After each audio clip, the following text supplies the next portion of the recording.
Okay, today we'll be coding a program to check whether it's a leap year or not.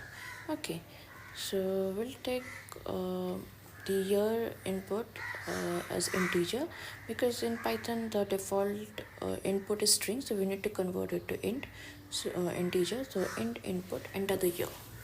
Now, see, notice if the year is a century year. Okay, so like if the year it is divided by 100, gets that is, if the year gets divisible by 100, then it is called a century year. Okay, that is, the year ends with 00. For example, you can say the year 2000. Okay, it's a century year because it ends with two zeros at the end. Okay, so for a century year, if it is like, if it's a century year, then if it is divisible by 400, so if it is divisible by 400, then only it's a leap year. Okay, so here if it is divisible, it's not divided, it's actually divisible by like year divided by 400. If it is it's completely divisible, then it's a leap year. Okay, now so if the year mod 100, okay, so that is if it is divided by 100, and if the year mod 400, so it's a century year, and also if it is divisible by 400, then it is a leap year.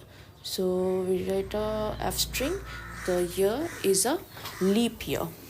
Okay, now what if it is not a century year? Then for a non-century year, that is, if the year is not divisible by 100, in that case that is a non-century year. So for a non-century year, the year, if it has to be divisible by 4, then only it is a leap year. Okay, so you will write an elif statement, elif year mod 100 not equals to 0. In this case, not equals to 0 because it is a non-century year.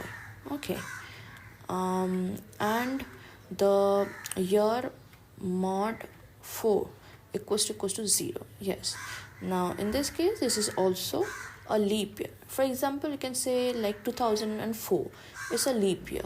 Okay, and it's a non-century year, so it's also a leap year.